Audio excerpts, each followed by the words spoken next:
Sumabay sa Gimmick Friday at mga umuuwi sa probinsya ngayong weekend. Ang malakas na ulan at pagbaha kanina. Kaya po ang trapiko sa ilang bahagi ng Metro Manila, usad pagong na naman. Live mula sa Maynila, saksi si Haji Rieta.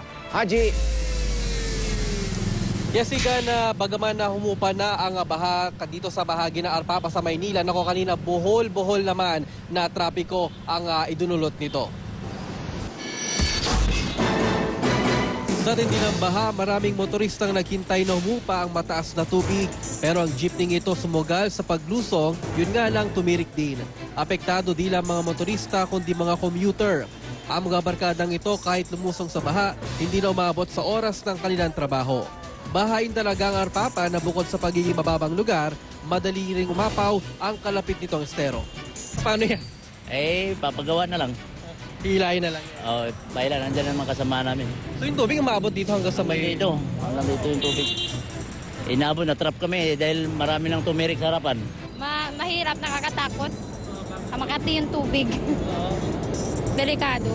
Pero kailangan yung... Kailangan, kasi kailan makauwi. Ngayon nga lang po kami nakababa. Na-stranded na kami sa Carriedo ng 1 hour mahigit. Tapos pagbaba namin sa Arpapa, na-stranded pa din kami. Di ba kayo nahirapan? Nahirapan po. Sobra. Hindi nga po na nakapasok sa trabaho niya eh. Okay. Diyan sa namin Apo. Paano lulusong ka? Ha? Lulusong po kayo. Ewan ko, pagka naubo sila. Lusong ako. Paano pag matagal yata mag-subside yung tubig? Matutulog na lang. Matutulog na lang. Gaya ng dati, binahanan naman ng hanggang tuhod ang Espanya Boulevard. Dahilan para bumagal ang usad ng mga sakyan at tumirik pa ang jeepney ito.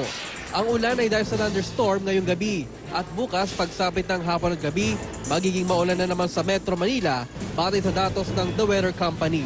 Posible ring ulanin ang iba pang bahagi ng Luzon, gayon din sa Western at Central Visayas at sa buong Mindanao.